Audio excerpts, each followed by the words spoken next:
You are dealing with the wrong person. Marco সিনেমাটা শুরু হয় একটা অবৈধ বক্সিং এরিনাতে। এই এরিনাটা সেই এরিনাগুলোর একটা যেগুলোতে বক্সিং খেলার উপর বেটিং হয়, পাশাপাশি চলে মদ আর পানীয়। ওখানে আমরা দেখতে পাই ভিক্টর আর ওয়াসিমকে। এমনিতে আমরা লোকজনকে দেখে কিংবা কথা শুনে চিনলেও ভিক্টর ওয়াসিমকে চিনতে পারে পারফিউমের গন্ধ শুকে। এর কারণটাও ক্লিয়ার হয় খুব তাড়াতাড়ি। ভিক্টর আসলে অন্ধ, কিন্তু প্রকৃতি তার দৃষ্টিশক্তি কেড়ে নিলেও ঘাটতি পুষিয়ে দিয়েছে গন্ধ আর স্পর্শ শক্তির মাধ্যমে। যাই হোক, ভিক্টর যে ফাইটারের পক্ষে বাজি ধরে সে হেরে যায়। এটা নিয়ে হাসি ঠাট্টা করতে করতে দুই বন্ধু বেরিয়ে আসে বক্সিং এরিনা থেকে। এমন সময় ওয়াসিমের ফোনে একটা কল আসে, যেটা করে তার ভাই। দুজনের কনভারসেশন আমরা বুঝতে পারি তারা দুই ভাই একটা বিজনেসের মালিক। কোনো একটা কারণে বিজনেস নিয়ে দুই ভাইয়ের মধ্যে মতের অমিল হয়েছে। ওয়াসিমের ভাই মাদক ব্যবসায় নামতে চাইলেও ওয়াসিম তাদের সায় দিচ্ছে না। তো দু বন্ধু কথা বলতে বলতে হেঁটে যাচ্ছিল, এমন সময় কিছু লোক তাদেরকে ক্রস করে। একটু এগিয়ে গিয়ে ভিক্টর ধাক্কা খায় ডিফেন্ডার নামে একটা গাড়িতে, আর ওয়াসিম পরে পিছিয়ে। ভিক্টর ধাক্কা খাওয়ার পর পেছনে ফিরে আসে, কিন্তু ততক্ষণে চাকু দিয়ে বারবার পোঁচ মেরে হত্যা করে ফেলা হয়েছে তার প্রিয় বন্ধুকে। ওয়াসিমের রক্তাক্ত দেহ মাটিতে পড়ে থাকতে দেখা যায়। ওয়াসিমকে যে খুন করেছে সে অন্ধ দেখে ভিক্টরকে ছেড়ে দেয়, কিন্তু ঘটনাস্থল ত্যাগ করার আগে ভিক্টর তার মুখ স্পর্শ করে। ফলে লোকটাকে চিনে ফেলার একটা সম্ভাবনা সৃষ্টি হয়। এরপর দিন কাটতে থাকে। ওয়াসিমের হত্যাকাণ্ড নিয়ে পুলিশ তদন্ত করে। ভিক্টর তাদেরকে তথ্য দিয়ে সহায়তা করে, কিন্তু কেসের কোনো কুল কিনারা হয় না। তারপর ভিক্টরকে আমরা দেখতে পাই ওয়াসিমের জানা যায়। ওয়াসিমের বাড়িতে তার খুনি আর তার গাড়িটার অস্তিত্ব অনুভব করে ভিক্টর। সে বুঝতে পারে ওয়াসিমের ভাই আসলে হত্যাকারীদের সাথে প্ল্যান করে ওয়াসিমকে দুনিয়া থেকে সরিয়ে দিয়েছে। ভিক্টর সাথে সাথে কল করে তার গার্লফ্রেন্ডকে আর তাকে পুলিশ স্টেশনে পৌঁছে দিতে বলে, কিন্তু তার গার্লফ্রেন্ড আসার আগেই ভিক্টর কিডন্যাপ হয়। ওয়াসিমের হত্যাকারী ভিক্টরকে নিয়ে যায় একটি ওয়্যার হাউসে। সেখানে নিয়ে তাকে হাইড্রোফ্লোরিক অ্যাসিডে ফেলে মর্মান্তিকভাবে খুন করে। লাশটা রীতিমতো একটা মাংসপিণ্ডে পরিণত হয়, চেনার কোনো উপায় থাকে না। এ নিয়ে ভিক্টরের গার্লফ্রেন্ড পুলিশের শরণাপন্ন হয়। এদিকে নদীতে ভাসমান অবস্থায় ভিক্টরের লাশ খুঁজে পায় পুলিশ। যেহেতু চেহারা দেখে শনাক্ত করার কোনো উপায় নেই, তাই লাশের ডিএনএ টেস্ট করে তারা। আর টেস্টের রেজাল্ট দেখে তাদের মাথায় যেন বাজ পড়ে। ভিক্টর আসলে কুখ্যাত গোল্ড মাফিয়া সিন্ডিকেটের হেড জর্জ পিটারের ছোট ভাই, যার ভয়ে তার ব্যবসায়িক পার্টনাররাও সারাক্ষণ তটস্থ থাকে। ঝামেলার এখানেই শেষ না। ভিক্টরের আরও তাছাড়া একটা ভাই আছে, নাম মার্কো। তাকে সেফটির জন্য পাঠানো হয়েছে ইটালিতে। ও যদি এই খবর জানতে পারে তাহলে কেরালায় কেয়ামত গুলজার হয়ে যাবে। জর্জ ঠিক করে নিজের সিন্ডিকেটের মাধ্যমেই ভিক্টরের হত্যার রহস্য উদ্ঘাটন করবে।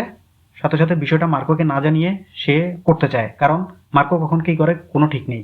কিন্তু ভিক্টরের শেষকৃত্যের দিন এসে হাজির হয় মার্কো, আর চার্চে দাঁড়িয়ে ঘোষণা দেয় যে ভিক্টরকে যারা খুন করেছে তাদের সবার খবর আছে। শেষ পর্যন্ত কি হয়? মার্কো কি ভিক্টরের খুনের বদলা নিতে পারে? জানতে হলে দেখতে হবে মার্কো। এবার আমি বলবো এই সিনেমাটার যে দিকগুলো আমার ভালো লেগেছে। পরিচালক মুভির গল্পের ব্লাড, গোর আর ভায়োলেন্সকে জাস্টিফাই করতে পেরেছেন। কারণ রিসেন্ট সময়ে আমরা অনেকগুলো এরকম ভায়োলেন্ট সিনেমা দেখেছি, কিন্তু এগুলোতে গল্পের যে ভায়োলেন্স সেটাকে জাস্টিফাই করা সম্ভব হয়নি। অনেক ক্ষেত্রেই এই ভায়োলেন্স ছিল আনজাস্টিফাইড, ব্রেইনলেস। বাট এখানে পরিচালক সেটা করতে পেরেছেন খুব ভালোভাবে। মার্কো চরিত্রে অভিনয় করা উন্মি মুকুন্দানকে big, tough, macho action hero হিসেবে মানিয়ে গেছে অবলীলায়। মার্কো চরিত্রের লুক, ফিল, সোয়াগ, ডায়লগ এবং ম্যানারিজমে তিনি একেবারে খাপে খাপ। মার্কোদের পরিবারের ডাইনামিকটা পারফেক্টলি এস্টাবলিশ হয়েছে। মার্কোকে তারা কিভাবে দেখে আর মার্কোই বা তাদেরকে কিভাবে দেখে সেটা পরিপূর্ণভাবে ফুটে উঠেছে। বড় ভাই পিটার আর ছোট ভাই ভিক্টরের সাথে মার্কোর সম্পর্কের রূপটা এস্টাবলিশ হয়েছে পারফেক্টলি। আর সিদ্দিকের মতো ভেটারান অভিনেতার উপস্থিতিতে পিটার চরিত্রের গাম্ভীর্য আর অরাটা প্রতিষ্ঠিত হয়েছে অসাধারণভাবে। মতের অমিল হলেও পিটার যে মার্কোকে শ্রদ্ধা করে আর মার্কো যে পিটারকে বড় ভাই হিসেবে শ্রদ্ধা করে, গুরুজন হিসেবে শ্রদ্ধা করে, সেটা ফুটে উঠেছে উভয়ের কার্যকলাপে। ভিক্টরের হত্যার বদলা নিতে মার্কো কেন এতটা উতলা, তার আর্জেন্সি কেন এত বেশি, সেটা ফুটে উঠেছে চমৎকারভাবে। ফিল্মের ভিলেনরাও এখানে ইকুয়ালি ইন্টেলিজেন্ট এবং ভায়োলেন্ট। এই ব্যাপারটা গল্পে অসাধারণ একটা ব্যালেন্স নিয়ে এসেছে। টাইটুলার ক্যারেক্টারের যে জার্নি, ওটাতে তারা ভালোই বাধা বিপত্তি সৃষ্টি করে। স্টেপটা প্রগাঢ় হয় আর জার্নিটা হয় এনজয়েবল। শেষের দিকে দ্য ডিরেক্টর গোজ ডার্ক। এমন নৃশংসতা এখানে দেখানো হয় যেটা দেখবো বলে আমরা আসলে ভাবি নাই। ফলে নায়কের রিভেঞ্জের স্টেকগুলো হাই হয়, আর এই নৃশংস ঘটনাগুলো দর্শকের মনে বেশ ভালো একটা ইম্প্যাক্ট ফেলে। এই সিনেমার ইউএসপি হলো ভায়োলেন্স আর অ্যাকশন।